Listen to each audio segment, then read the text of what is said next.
Well, good evening and welcome to our spring program tonight. It's a joy to have you with us.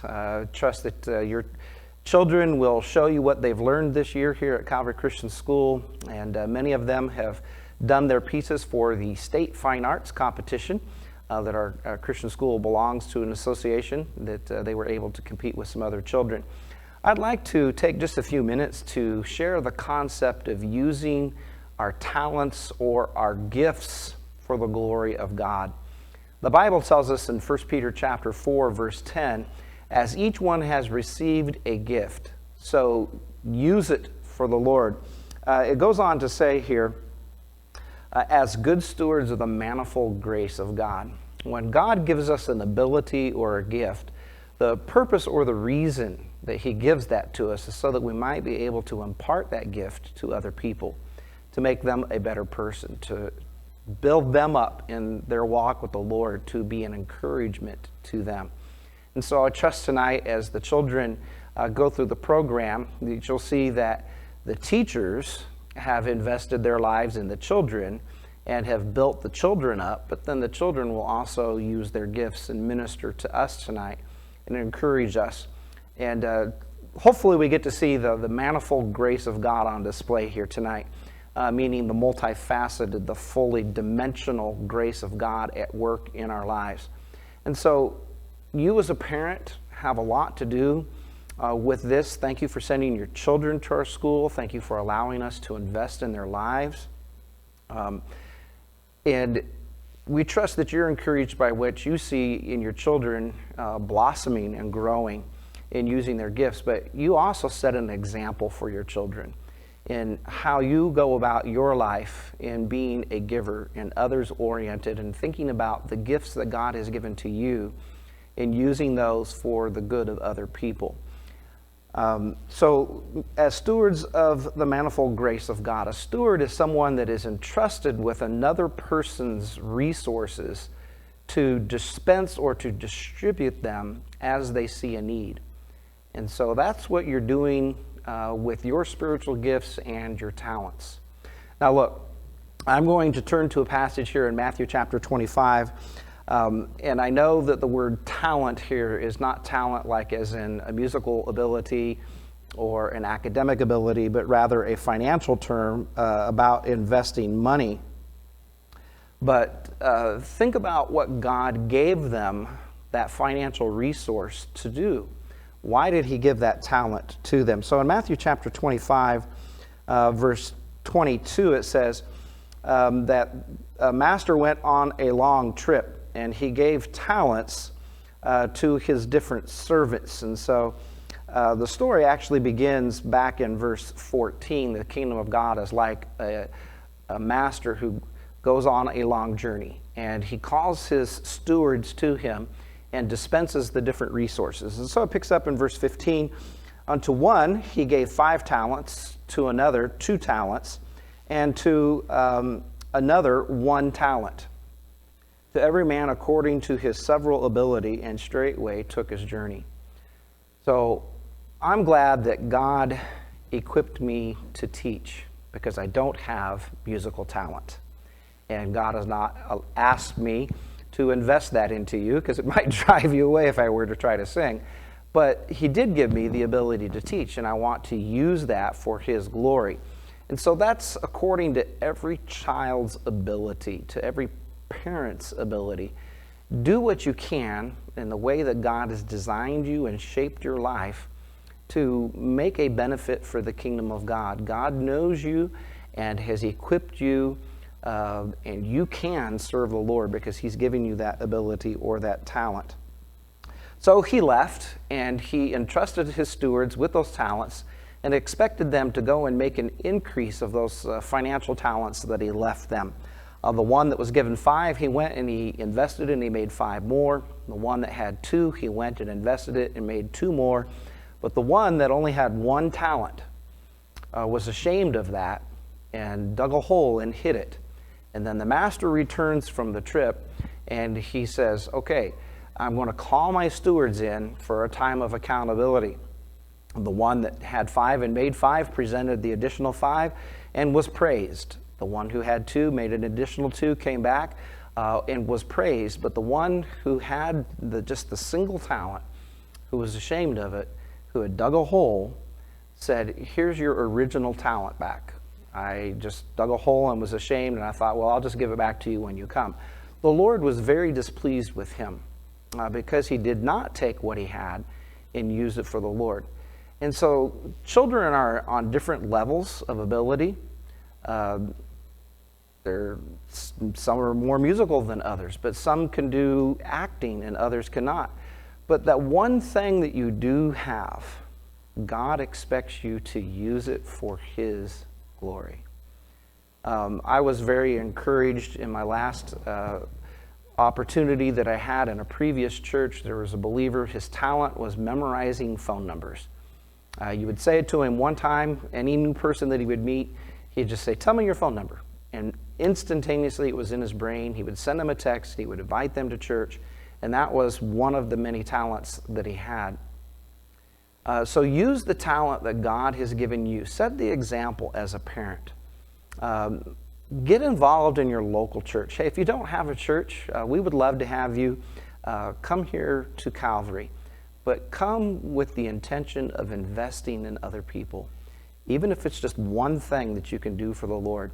The spiritual gifts in the New Testament church are varied, but they are for His honor and for His glory. So tonight, let's enjoy what the children are going to present to us, and thank the Lord for their talents. And let's pray for the children that they'll continue to develop as individuals and to see their talents increase for the glory of God so that we might see His manifold grace. Thank you. Enjoy the program tonight.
Little by little, an acorn said as it slowly sank in its mossy bed, I am improving every day, hidden deep in the earth away. Little by little each day it grew, little by little sipped the dew. Downward it sent out a thread-like root, up in the air sprung a tiny shoot. Day after day, year after year, little by little the leaves appear, and the slender branches spread far and wide, to the mighty oak is the forest's pride. Far down in the depth of the dark blue sea, an insect train works ceaselessly. Grain by grain they are building well, each one alone in its little cell. Moment by moment and day by day, never stop to rest or play. Rocks upon rocks they are reaching high, to the top looks out on the sunny sky. And the gentle wind and the balmy air, little by little bring verdure there. And the summer sunbeams gaily smile on the buds and the flowers of the coral isle. Little by little, said a thoughtful boy, moment by moment all well employ, learning a little each day, and not spending all my time in play. And still this rule in my mind shall dwell, whatever I do, I will do it well. Little by little, I'll learn to know the treasured wisdom of long ago. And one of these days, perhaps we'll see that the world will be the better for me. And do you not think that this plan made him a wise and useful man? No, I did not take the nap. The nap took me off the bed and out the window, far beyond the sea, to a land where sleepyheads read only comic books and lock their naps in iron safes so that they can't get took. And as soon as I came to this land, I also came to grief. The people pointed at me shouting, "Where is the nap, you thief?" They took me to the courthouse. The judge put on his cap and said, "My child, you are on trial for taking someone's nap. Yes, all you selfish children, you think just of yourself and don't care if the nap you take belongs to someone else. It happens that the nap you took without a thought or a care belongs to Bonnie Bolingbroke, who's sitting crying there. She hasn't slept in quite some time, just see her eyelids flap. She's tired and drowsy, cranky too, 'cause guess who took her nap?" The jury cried, "You're guilty, yes, you're guilty as can be. Just return the nap you took, and we might set you free." "I did not take the nap," I cried. "I give my solemn vow.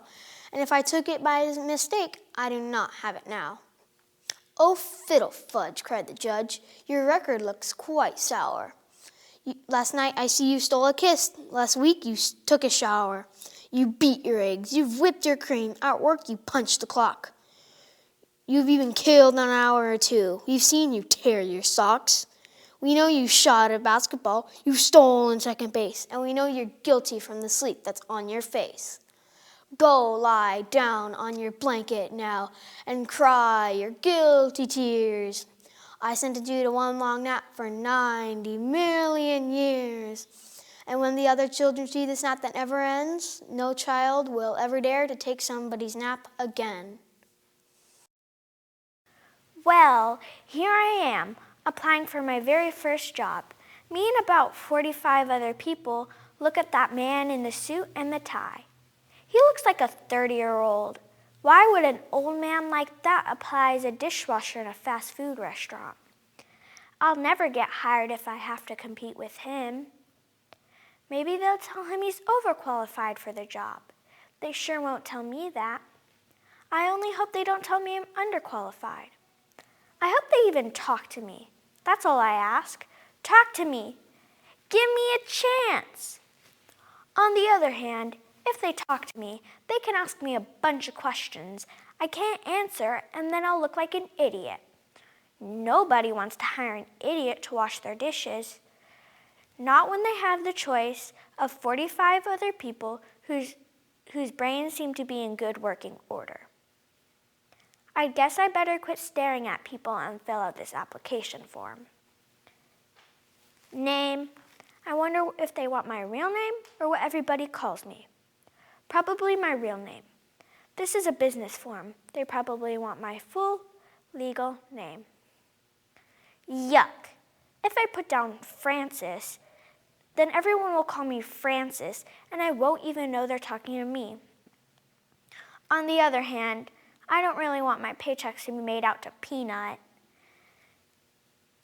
I know, I'll write my initials. Social Security number? Oh no, they want a Social Security number. I don't have a Social Security number. I should have applied for one on the way over here. What a dunce I am. I wonder how long it takes to get one.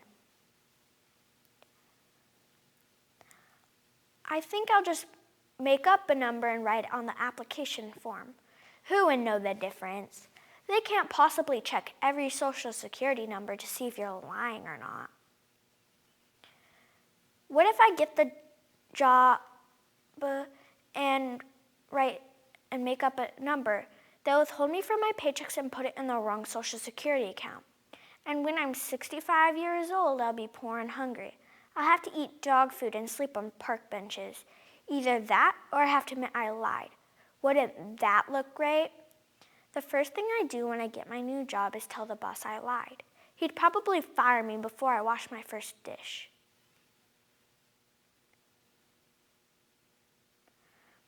I think I'll leave this part blank. If they ask me why, I'll say I'm applying for a number tomorrow. Experience? Uh-oh, I was afraid this was going to be on here. List all the job experience which qualifies you for the position you're applying for. I don't have any job experience which qualifies me for the position. I don't have any job experience, period. That's the whole trouble with job hunting. That's the whole trouble. You can't get a job without experience. You can't get experience until you have a job. Would you look at that? The man in the suit is attaching a resume to his application form. A resume? He has so much experience, it probably won't fit in all the spaces. I don't have a chance. He has a printed resume and I don't have a social security number. Oh well, who wants to spend 8 hours a day washing dishes? Mom, can I have $1? Then can I have $2? But Mom, all the other kids have money. How do they get it? They just keep pestering until their mothers give in. Will you give in, Mom? What do I want $1 for? Well, I want a candy bar, a whistle, a bubble blower, and a new bike. What? All right then, give me $75. What do you mean? I'm ridiculous? Last night you called me a deer. You sure change your mind a lot. What's that? I can earn $1? If that means what I think it means, I'm not interested. What do I have to do? Mow the lawn, trim the hedge, sweep the stairs, wash the dishes, polish the shoes? You know what? I'm joining the kids' union. We won't take less than $5 for anything. What's that? No $1? All right, Mom, but someday you'll be sorry. You're sorry already? Tell you what, I'll settle for 50 cents. A measly old, dirty old 50 cents. Just think of my happy expression on my grimy little face as I trudged down to the store with a dirty old 50 cents in my dirty little hands. What's that? Go wash up? Mom, you're missing the point. Look, Mom, would you really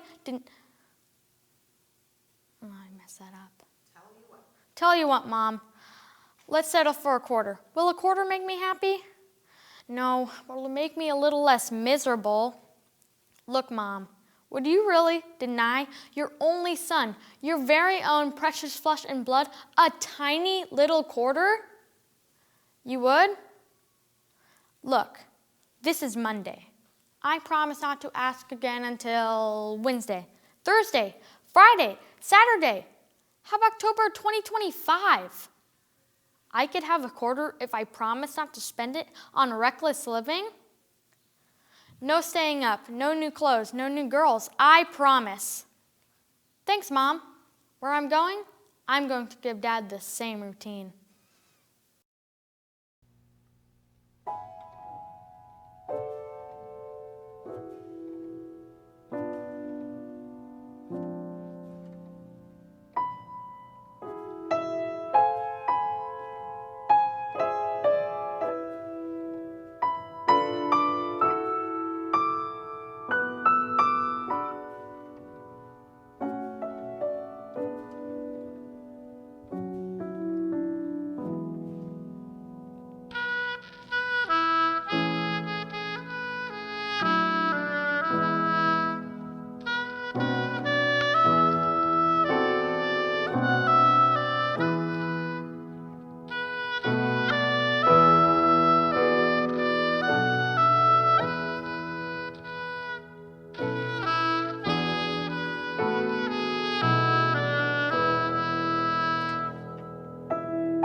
Lemonade, ice cold lemonade. Hey, mister, how about a glass of lemonade? Only 10 cents a glass and no charge for the ice cubes. Lemonade here, fresh lemonade. Lemonade, missus? You'd think people could at least answer me. Is it so hard to say a simple no thanks or just a shake of the head to let me know they heard me? But no, I say, lemonade, missus? And she looks away quick as if there's some sort of penalty if she's caught noticing me. It's just lemonade. I'm not peddling drugs here, and I'm not like those pushy people at the airport who try to get everyone to donate money.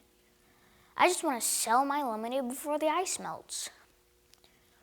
Lemonade, 10 cents a glass for fresh, cold lemonade. One glass, sir? Right here. No, I can't change a 50. Sorry. A $50 bill? What's he think I am, the Bank of New York?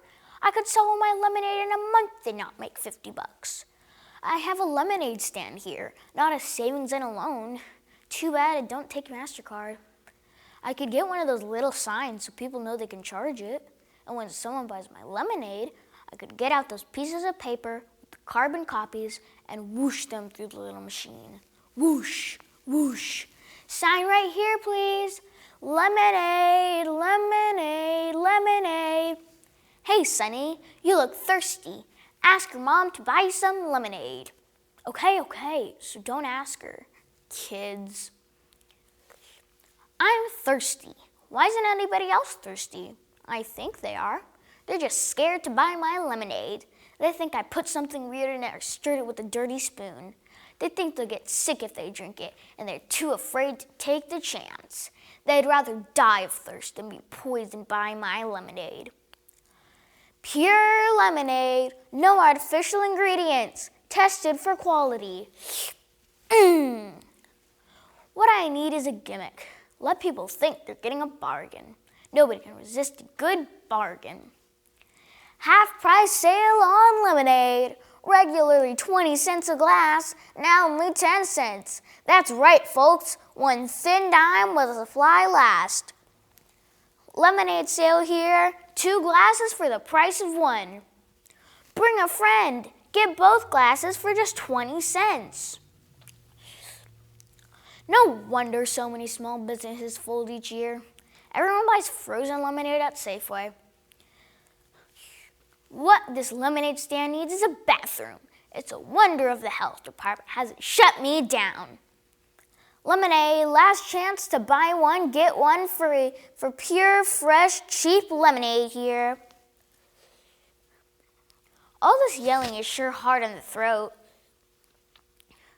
Hello, madame. 2 glasses? Coming right up. I'm sorry, ma'am, but I'm all out of lemonade. Binkerwood, I call him, is a secret of my own, and Binker's the reason why I never feel alone. Playing in the nursery or sitting on the stair, whatever I'm busy at, Binker will be there. Oh, Daddy is clever. He's a clever sort of man, and Mommy knows all that anybody can. And Nanny is Nanny, and I call her Nan, but they can't see Binker. Binker's always talking because I'm teaching him to speak. He sometimes likes to do it in a funny sort of squeak. He sometimes likes to do it in a hooting sort of roar. And I have to do it for him because his throat is rather sore. Oh, Daddy is clever. He's a clever sort of man. And Mommy is the best since the world began. And Nanny is Nanny, and I call her Nan. But they don't know Binker. Binker's rib is lions when we're running in the park. Binker's rib is tigers when we're lying in the dark. Binker's rib is elephants. He never cries. Except like other people, when the soap gets in his eyes. Oh, Daddy is Daddy. He's a daddy sort of man. And Mommy is his mommy, as anybody can. And Nanny is Nanny, and I call her Nan. But they're not like Binker. Binker isn't greedy, but he does like things to eat. So I have to say to people when they're giving me a sweet, oh, Binker wants a chocolate, so could you give me 2? And then I eat it for him, because his teeth are rather new. Well, I'm very fond of Daddy, but he hasn't time to play. And I'm very fond of Mommy, but she sometimes goes away. And I'm often cross with Nanny when she tries to brush my hair, but Binker's always Binker, and is certain to be there. Thanks so much for helping me do this, Matt. I've never broken up with anyone before. Sure, what are friends for if not to help you end other friendships? Yeah, I'm just worried I'll lose my nerve. I feel like he's a lot more invested in this relationship than I am. Don't worry, I'm a pro at this. Tons of girls have broken up with me.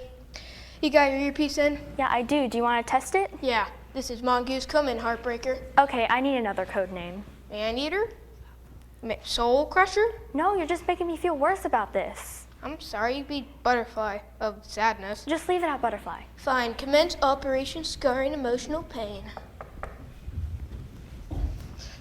Oh, hey, Mel. Hey, hi. It's so good to see you. Yeah, well, I just wanted to talk to you. You are doing great. You are doing great. Yeah, I was beginning to think you forgot about my birthday. You are the devil. I repeat, you are the devil. No, I don't forget things like that. I did not sign up for this butterfly today. It's his birthday. How was I supposed to know? I don't know. Is that a Facebook? Hey, did you want to get something to eat? I was thinking Italian. You think about that. I'm going to go get my jacket. Are you sure you want to continue with this? It's not going to be pretty. If he's anything like me, he's going to cry. A lot. I'm sorry, I have to. I can't live in a lie. You lie all the time. I know, but I really want to break up. Though I could do Chinese. Okay, let's ruin his special day. Of course, today is your special day, too, considering that it's our 6th-month anniversary. Have you a heart of stone, woman? What do I do? Okay, you stop talking and change the subject. Stop! I want to talk about cheese. Good. Now transition that to breaking up with him. This isn't easy for me, just like cheese isn't easy for me to digest. But It's okay. To be honest, I kind of seen this happening for a long time now.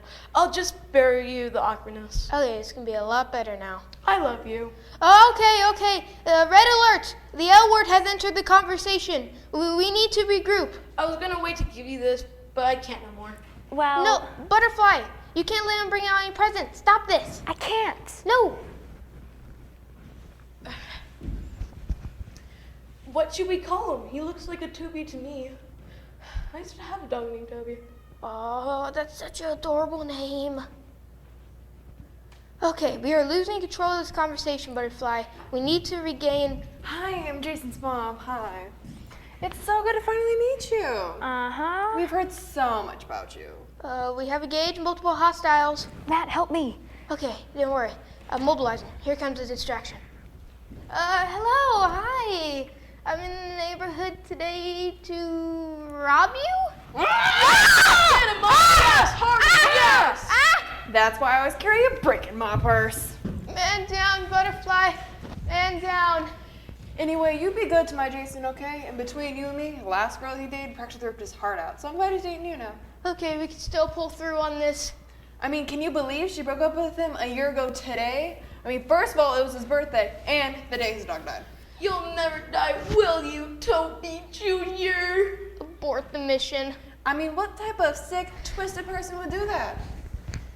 Okay, I'm sorry, Butterfly. You gotta date him for at least 2 more weeks. My conscience is screaming at me, along with my ribs. Yeah, I would never do something like that.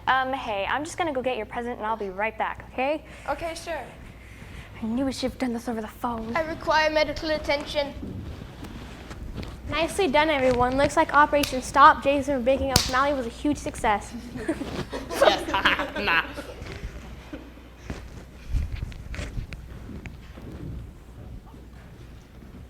Are you sure you want to do this? 2 weeks ago when he tried to break up with Jason, his mom broke my ribs with her purse. Look, I don't care how guilty he makes me feel. It ends today. Okay, your piece is in. Yes. Gloves on, prayers offered. Oh, hey, Mel. Hey, Jason, I need to talk to you. Yeah, I want to talk to you, too. Okay, do it quick before he says more words. Well, it's... I'm not sure this is working out. Never mind, let the boy speak.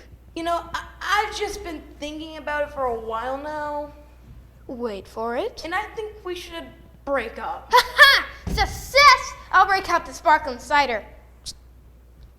How do people do this? Ah! How do you feel about things? Oh, it's so flowy. I think I've gone blind, Butterfly. Okay, so you want to break up? Is cider bad for plants? Feel bad if the shrub died. Why? 'Cause I have a heart? Wait, are you asking why I want to break up? I advise against this action. You know, I just don't feel the same way I used to about things. Good. Say okay, wipe away fake tear, and walk away. Was it something I did? No, what are you doing? This is what you wanted. You don't even have to feel guilty about it. It's like eating non-fat yogurt. I'm just curious. Curiosity kills this cat's opportunity to get out of this relationship. No, I just feel like we should see other people. Oh, is there someone specifically who wanted to see? Who cares? You do not want to date him. Yeah, but I don't want anyone else to date him either. I don't understand. Are you here to break his knees or something? No, there's this one girl that expressed a little interest, but I'm not looking to date someone right now. No, do not ask who. Who? I hate you. Kelly. Kelly Peterson? Kelly Peterson? He can get Kelly Peterson? Man, boy, wow. Tell him congratulations. Yeah, I think so. Do you know her? If you do, can you set me up? Because that girl is fine. I want to talk about cheese. I don't want to break up. How will those words escape in your mouth? I don't know, Mal. Good, Jason, good. Now slowly reel her back in. It's a trap. Go away, Matt. No, butterfly, come in. You're being played. Good. Now tell her you're not sure this is a good idea. That'll drive her crazy. After that, tell her that your mom has forbid you two from dating. People cannot resist what they're told they can't have. Hi, Jason. This is your friend in the bushes. Look, I think we need to take a different approach. Tell her that you want to stay together. You know, now that we talked about it, I think we should stay together. Oh, good. Tell her that you love her. I love you. Good. Like a lot. Are you sure? Yeah. Like a lot. Okay. I think I'm losing her. Tell her about your future together. And who knows what the future may hold? Future's a strong word, Jason. Is it? How many kids? How many kids do you want to have with me? Marriage. Marriage. What? Leaning for a kiss. What? No, karate chop. What do you... Yeah, Stop that. more of that. Yes. Don't... Stop that. Chop, chop, chop. Don't, Jason, I think we should break up. You're weird. Come on, Mal. She reminds you of your mom. You remind me of my mom. What? Now nod knowingly. Okay, bye, Jason. No! This is what you get for trying to manipulate. Here. Hey, Jason, honey, have you seen my car keys? Oh, no!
Some people grumble, some dream of having more. They want a new toy.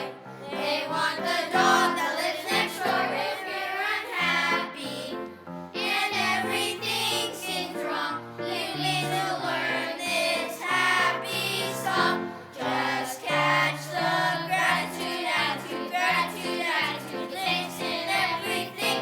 Catch the gratitude attitude, gratitude attitude, lift your voice and sing. Always thank the Lord each day for everything He brings your way. Catch the gratitude attitude, gratitude attitude, catch it every day.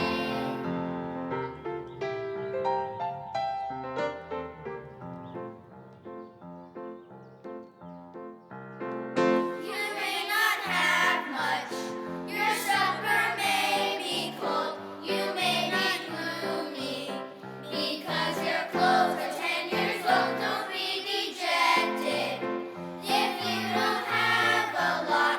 Give thanks to God for all you've got. Just catch the gratitude attitude, gratitude attitude, thanks in everything. Catch the gratitude attitude, gratitude attitude, lift your voice and sing. Always thank the Lord each day for everything He brings your way. Catch the gratitude attitude, gratitude attitude, catch it every, catch it every, catch it every day. Catch the gratitude attitude every day.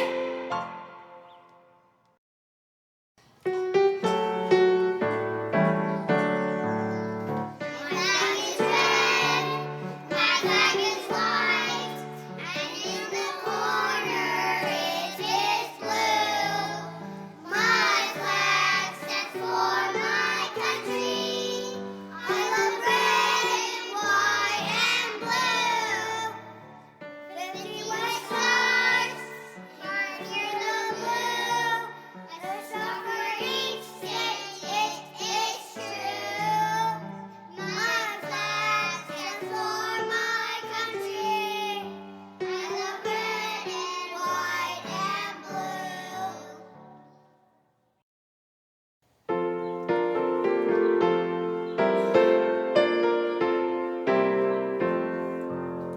My country sits at the sweet land of liberty, of the land where my fathers died, land of the pilgrims' pride. From every mountainside, let freedom ring. Yes, I believe in America. But let us think for a few minutes on what it should mean to every man, woman, and child in the United States to be an American. Being an American ought to mean many wonderful things to you. Does it? Being an American ought to mean that we love our country, this broad land stretching from the stormy Atlantic to the blue Pacific, and from the Great Lakes to the Gulf of Mexico. Most of all, it means people, a people with a great heritage. Being an American ought to mean that we are proud of our past. The pages of the history of America are filled with the names of those who gave their last full measure of devotion, that the torch of liberty might shine over the land of the free and the home of the brave. See them as they pass in their view. The pilgrims who wanted liberty to walk with God in a Christian life, the patriots who cried, "Give me death or give me liberty," the founding fathers who here built a new nation under God, and the 20th century patriots who have and are even now keeping the torch of liberty burning brightly. But the other day, I heard someone say, America is in real trouble. It's true, Old Glory has never come so close to the earth. Our young men are dying for ideals which don't seem to be too much to Americans anymore. But the real trouble with America lies in the hearts of our people. Unfortunately, there are those in land today who place very little value on being American. Unlike their country's forefathers, they refuse to give their blood, sweat, and toil in the vineyards of freedom. They say that God is dead, that virtue is passé, that the old-fashioned love of God, patriotism, the hand over the heart, flag-saving patriotism, has been condemned. But patriotism has not been condemned. Think about this. Patriotism. When you take away the fancy phrases and the creep paper, it's plain and simple. Pride and love of country.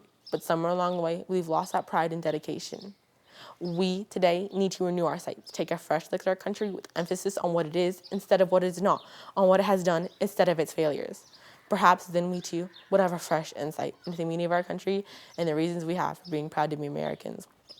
For what it is that makes America great? The land is great which knows the Lord. Without God, there can be no American way of life.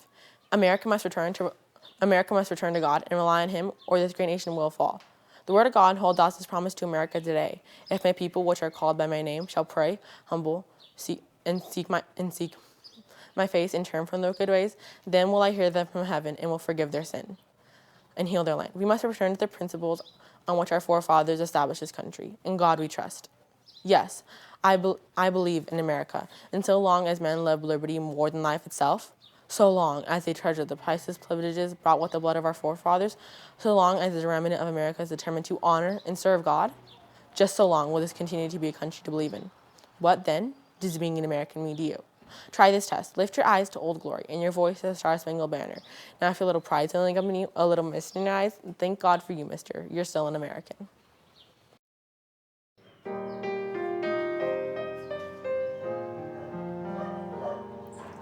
What difference if I hail from north or south, or from the east or west? My heart is filled with love for all of these. I only know I swell with pride, but deep within my breast, I thrill to see your glory paint the breeze. This is my country, land of my birth. This is my country, grandest on earth. I pledge thee my allegiance, America the bold. For this is my country, to have and to hold.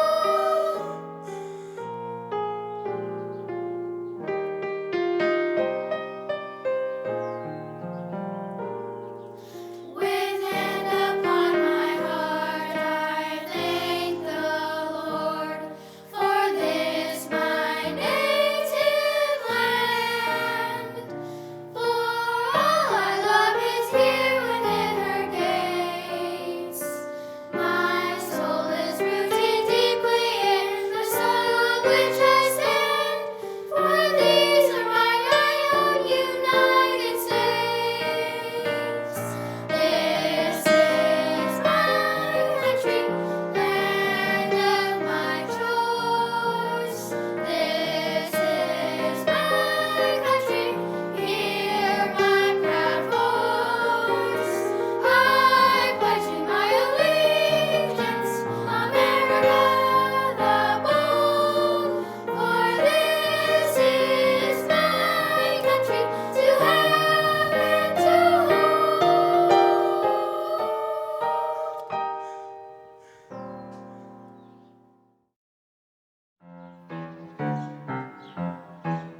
You're a grand old flag, you're a high-flying flag, and forever in peace may you wave. You're the emblem of the land I love, the homeland, the free and the brave. Every heart beats true under red, white, and blue, when there's never a ghost or brag. Let your old acquaintance be forgot. Keep your eye on the grand old flag.